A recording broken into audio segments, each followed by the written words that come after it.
rabbil alamin wa sholli ala sayyidina Muhammad wa ala alihi wa sahbihi ajma'in. Dengan tidak mengurangi rasa hormat mahabbah, takjim kepada yang tadi sudah dibacakan oleh Ustaz Ali, mohon izin tidak mengulang kembali. Semoga kita seluruhnya selamanya dalam ridho Allah Subhanahu wa taala. Amin. Mohon izin, ini ada waktu sebentar, nggak lama insyaallah sampai insya.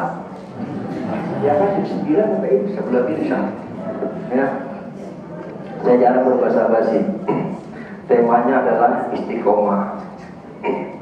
Apa? Istiqomah. Istiqomah apa ya? Istiqomah yastaqimu istiqomatan, artinya ajak, konsisten bahasa kerennya, terus melakukan kebaikan. An Abi Sufyan bin Abdullah Asy-Syaqafi qala, dari sahabat namanya Abu Sufyan bin Abdullah Asy-Syaqafi qala, berkata, cerita, qultu, aku bertanya, ya Rasulullah, wahai Rasulullah, qul li bil Islam, qul, katakan kepadaku bil Islam, tentang Islam. Rasulullah ajarkan kepadaku tentang Islam kaulan, satu nasihat saja. La as'alu ahadun ghairaka, enggak saya nanya lagi kepada selain kau.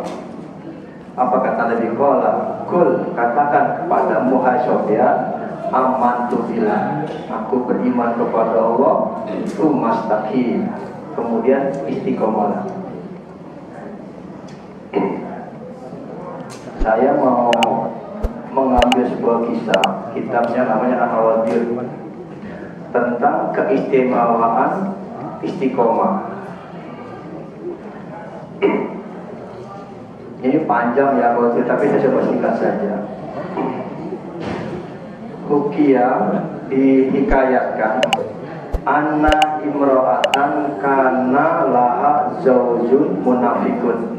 Ada seorang wanita, seorang ibu, seorang istri punya suami munafik. Apa munafik itu? Kalau Ustaz Aceh pernah membahas, munafik itu suatu lorong ada dua lubang ya. Itu habis tuh. Gak apa-apa nih. Ya kita kan belakangan ya. Orang munafik itu kalau ngomong iza hadasa kadzaba, kalau ngomong seringan bohongnya. Wa iza wa'ada akhlafa, kalau janji meleset. Wa iza tubina khona, kalau dikasih percaya itu suka khianat. Dulu ibu waktu punya pacar, sekarang jadi suami, manis gak jadinya? Yang kencang dong. Tobat, gak usah ibu minta, gak minta aja dibungkusin kan. Udah jadi suami, Allahu Akbar. Ini saya mau cerita. Ini wanita, suami munafik. Di dalam Al-Quran ini perlu saya sampaikan ya. Dalam Al-Quran Allah menceritakan ada 4 pasangan yang jadi potret hidup. Ada orang punya pasangan, suaminya nggak baik, istrinya baik. Saya ulangin ya, ada pasangan suami istri, suaminya nggak soleh, tapi istrinya soleha dong. Kalau soleh banci. Itulah Fir'aun. Fir'aun itu punya istri namanya Asia, soleha, tapi Fir'aun jahat. Satu.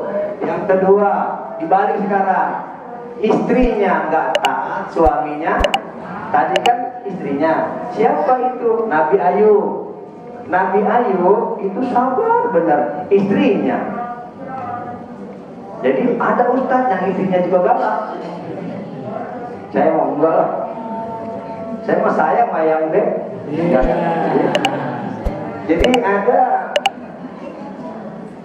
suaminya soleh, suami istrinya Masya Allah, ustaz dikemplang palanya. Gak ada ya ustaz diketok palanya sama istrinya. Astagfirullahaladzim. Yang ketiga, ini baru, suami istri the best, namanya Ibrahim.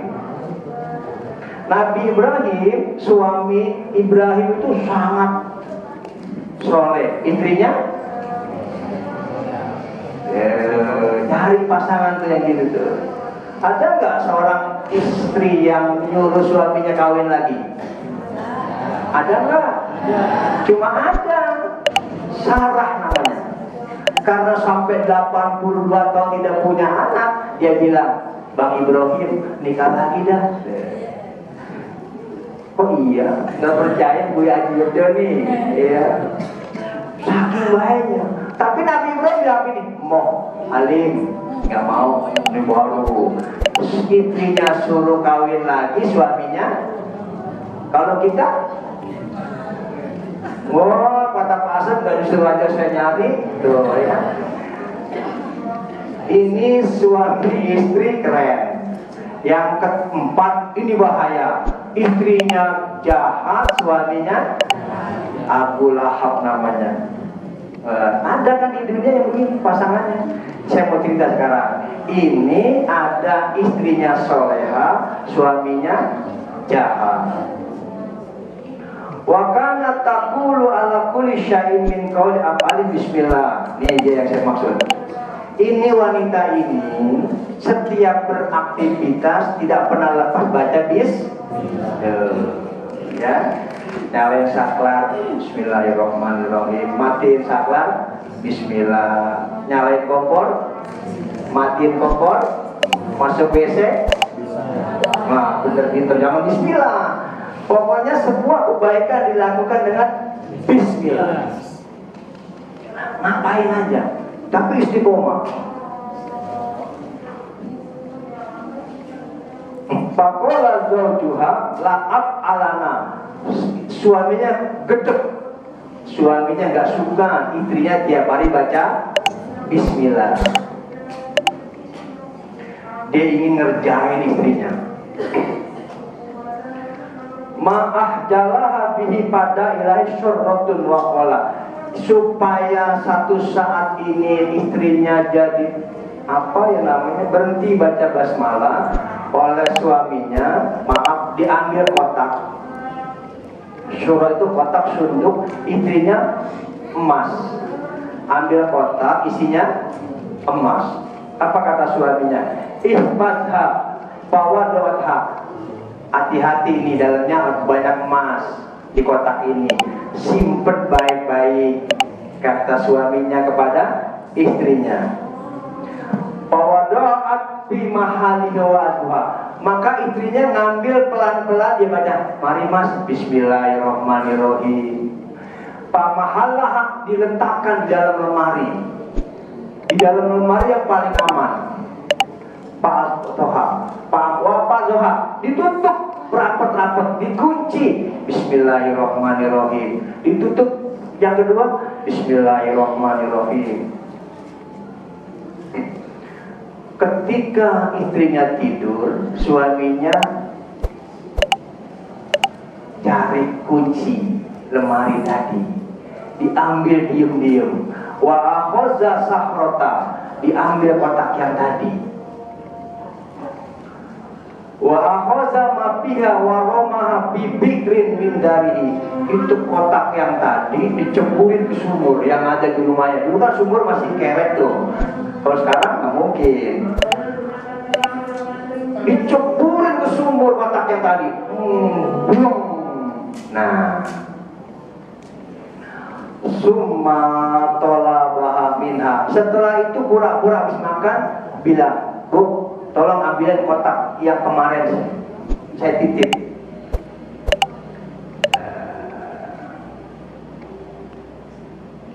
Kata suaminya, ini dia kesempatan emas nih ya. Kotaknya box ini. Baja'ati ila mahaliha. Maka wanita yang solehah tadi, baik mas, menuju ke lemari yang kemarin. Dia ambil kunci, bismillahirrahmanirrahim. Ya, begitu dia membuka kotak tempat yang tadi disimpan kotak emas, kan udah nggak ada kan? Ini Allah berfirman. Fa'amarallahu ta'ala Jibrila ayyanzila sarian wa ba'ida saqata ila makaniya. Lalu Allah cepat-cepat memerintahkan malaikat Jibril turun ke dalam bikrun tadi, ke sumur yang tadi diceburin ke tenggelam, diletakkan di tempat semula. Begitu dibuka sama istrinya, dia nggak tahu kan, dia bilang Bismillahirrahmanirrahim. Diletakkan, dia bilang hazihi, mas ini kotaknya. Suaminya kagetnya luar biasa. Kan kotak tadi diceburin kemana? Ke sumur. Kok tiba-tiba kata suaminya, ini benar? Iya mas, yang kemarin mas titip ke saya. Benar nggak? Loh, ini benar mas. Coba dibuka. Begitu dibuka, benar. Tak sedikit pun yang hilang, dan tak setetes pun air yang ada di kotak itu. Karena Allah nggak ridho orang yang biasa istiqomah menyebut namanya dicederai oleh orang lain. Nah bapak, ntar ini kotak-kotak kita buang ke kali. Di rumah ada berangkas tuh, buang ke kali sebelah tuh situ. Yakin ini kotakan nih, bahwa insya Allah kanyut. Karena memang Allah ingin menjelaskan, maaf, yang belajar tafsir, kitab suci itu ada Zabur, Taurat, Injil, Al-Quran, dirangkum menjadi Al-Quran yang 30 juz itu, 114 surah. Dari 114 surah, Allah ringkas lagi menjadi Al-Fatihah, surat Ummul Quran. Dari Al-Fatihah Allah perkecil lagi jadi basmalah, Bismillahirrahmanirrahim. Bahkan menurut ahli tafsir, dalam tafsir jalan lain, dalam tafsir manapun lagi, itu di huruf ba. Bahkan dari ba itu namanya nutqatun, titiknya itu kalau udah bisa, wah, itu seorang profesor di Mesir, dia menjadi profesor karena dia membahas tentang ba, titiknya. Ada 20 permasalahan, dia jadi profesor gara-gara ba. Orang Betawi manggilnya baba, bukan satu lagi ya, dua, ba dan baba. Allah tidak ridho, tidak ikhlas orang yang istiqomah membaca namanya dicederai dengan orang lain. Sekarang coba terjemah bebas. Bismillahirrahmanirrahim apa artinya? Bismillah artinya dengan menyebut. Ar-Rahman artinya yang maha. Ar-Rahim. Ar-Rahman itu maknanya adalah kasih sayang Allah kepada alam semesta, diberikan kepada orang yang beriman maupun yang tidak Jadi orang mau beriman gak beriman Allah kasih. Bahkan lebih kaya orang yang gak beriman kelihatannya. Orang yang rajin sembahyang susah banget banyak. Yang gak sembahyang bahkan agamanya lain itu laut dipager. Kita gak ada orang kotakan mager laut. Nah ya kan kayaan mana kita sama dia? Kan kayaan dia. Tapi Ar-Rahim kata Allah, hanya aku berikan kepada orang-orang tertentu yang aku kasihi. Apa diantaranya? Orang-orang yang istiqomah menjalankan agamanya. Maaf nih, saya mau nanya nih, Pak Aceng. Ini malam keberapa Pak Aceng? 16. Sebelum 16 penuh gak nih? Penuh ya? Penuh. Nggak muat di musola Al-Barkah dekat rumah. Orang yang nggak ada sejadahnya aja ada. Ya, jadi terawih pertama itu orangnya nggak ada, sejadah siapa sih ini? Mama, jadi habis maghrib taruh sejadah, orangnya kagak. Sekarang sejadahnya kagak, orangnya kagak tuh. Karena tidak istiqomah. Bacalah Bismillah setiap gerakan. Saya ngomong ini karena mempraktekkan. Pertama kata Nabi dalam kitab Safinah, bacalah Bismillah ihda isyrin 21 kali. Berapa? 21 kali. Ketika mau ngapain ya Rasulullah? Mau tidur. Nah supaya kita istiqomah nih, mau bobo, mau tidur, sebelum merem baca Bismillah berapa? 21. Apa kata Nabi? Kalau orang istiqomah membacanya seperti itu, yang pertama rumahnya nggak pernah kemalingan. La syarab, kata Nabi. Allah menjamin tak ada maling yang mampu karena dia menyebut namaku. Setiap malam 21, udah nggak usah pakai CCTV, udah aja cukup pakai Bismillahirrahmanirrahim. Yang kedua, la harroka, rumahnya nggak pernah kebakaran atau kebanjiran. Dan yang ketiga, la mautu daktin, tidak akan pernah meninggal mendadak. Kan nggak enak meninggal mendadak. Lagi sedang mati berempat, maka nggak seru. Jadi bacalah Bismillahirrahmanirrahim berapa kali? Nah, ini ada oleh-olehnya maksud saya tidak banyak-banyak, 21 kali. Itu amat terus baca Bismillahirrahmanirrahim. Terus sampai mau bobo, Allah menjaganya, malaikat jaga, binatang masuk ke telinga, jangan katanya, jangan, dia menyebut namaku. Bayangkan kalau nggak, kecoa masuk, ayo ini masuk, wow, serem. Tapi Allah jaga. Mari kita istiqomah melakukan yang kecil, nggak usah yang ketok-ketok. Ahabul akmal illallahi adwahuma wa in qala. Allah paling demen amalan seseorang itu adalah dawam. Apa tadi dawam? Apa tadi saya lupa. Continue, terus menerus, wa in qala. Walaupun sedikit, tapi tiap hari lakukan. Allah suka. Ketimbang banyak pada waktu butuh. Sembahyang duha itu cukup 2 rakaat. Saya 2 rakaat kalau sholat duha sampai hari ini. Tapi lama. 2 rakaat lama lah. Nggak cepet lama, saya rukunya lama suci. Karena saya bayangkan saya sedih. Kalau Allah kasih makan, nggak kasih rezeki, saya mau dari mana? Lama, cukup 2. Tiap hari 2 terus saja. Daripada 4. Nggak laku juga di rumah, naik jadi 8. 12, begitu laku berhenti aja udah, nggak istiqomah. 2 aja, 2 sebagai closing penutup. Maaf, pada masa Rasulullah ada 4 sahabat yang tak ada tandingannya. Abu Bakar, Umar, Utsman, Ali. Ketika Bilal bin Rabah ingin masuk menjadi kayak Abu Bakar, gak mungkin, dia orang kampung. Menjadi Umar yang gagah perkasa, gak berani. Menjadi Utsman yang kaya raya dan soleh, gak mungkin. Menjadi Ali yang cerdas, gak mungkin. Maka maaf, Bilal menjadi marbot. Tugasnya cuma azan, kayak Pak Aceh. Tetapi ketika Rasulullah Mi'raj, ini baru, kalau baca ini baru kita merinding. Ketika Rasulullah Mi'raj ditemani oleh malaikat Jibril masuk ke Sidratul Muntaha, udah lapis ke-7 naik menghadap ke langit yang terakhir. Kata malaikat Jibril, sampai di sini Muhammad, saya nggak sanggup. Kenapa?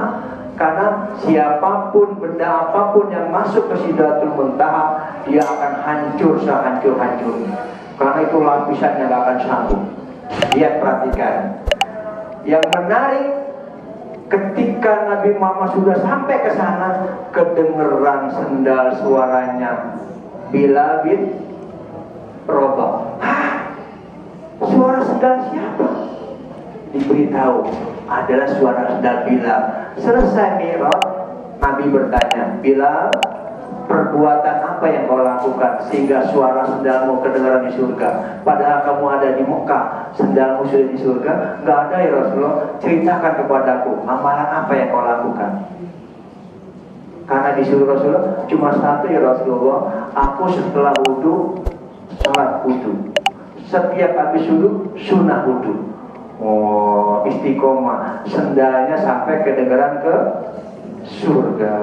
Itu kecil, tapi dilakukan dengan baik. Oleh karena itu,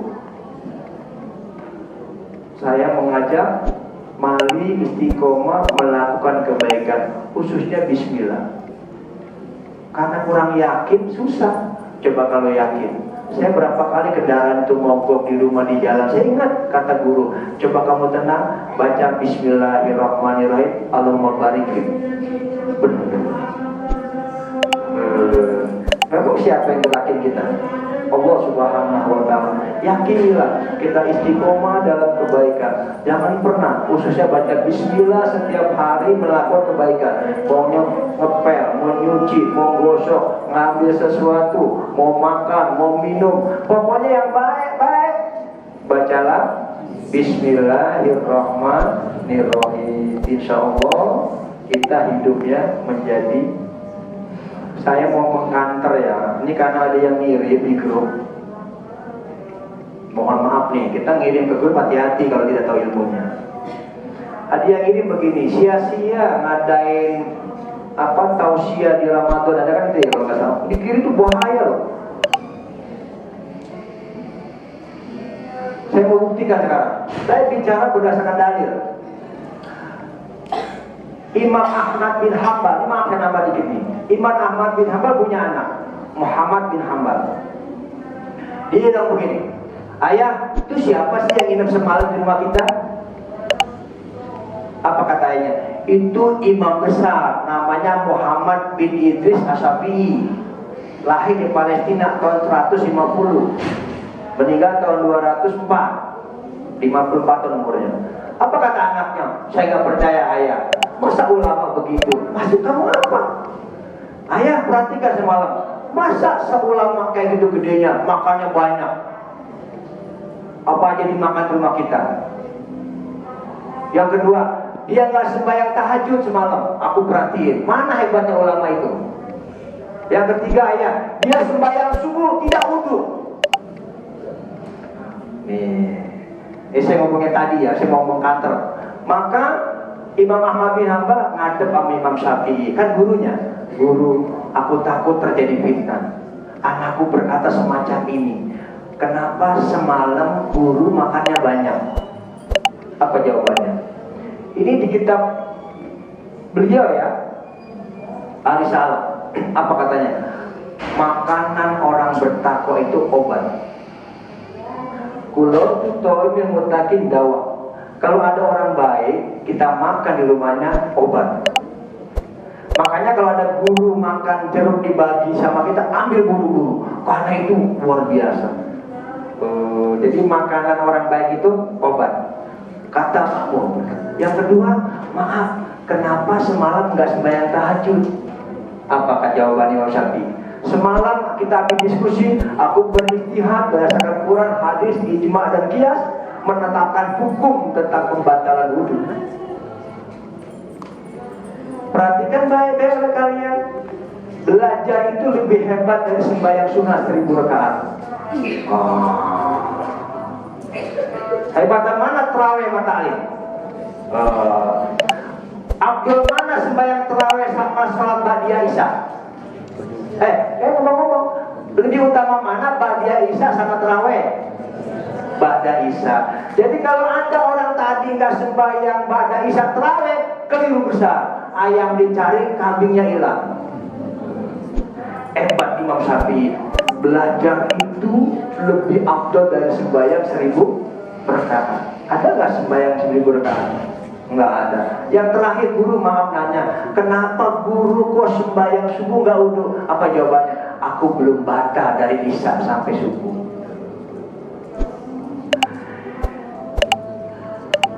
Jadi jangan salah paham, habis makan katanya batal wudu. Enggak, selama 6 pembatalan wudu yang kita bahas tidak. Jadi kalau ada mengirim bahwa yang namanya di acara kayak gini istilah-istilah ada tausiah dibilang itu nggak ada gunanya, hati-hati. Karena Nabi mengajarkan balighu ani walau ayat. Sampaikan dari itu walaupun hanya 1 ayat. Saya rasa itu saja. Saya minta maaf jarang membahas tentang puasa karena sudah banyak oleh guru-guru. Yang kedua, minta maaf guru Bapak Kiai Dian Muhyiddin. Katanya malam ini harusnya malam Nuzul Quran, tapi saya tadi saya mau bawakan, tapi kan nggak enak. Mungkin ada yang tema besok malam, siapa yang mau bawakan tentang spesifikasi tentang Nuzul Quran. Saya hanya mengatakan istiqomah dalam melakukan kebaikan. Itu baru contoh satu, banyak yang lainnya. Billahi taufiq wal hidayah. Wassalamualaikum warahmatullahi wabarakatuh.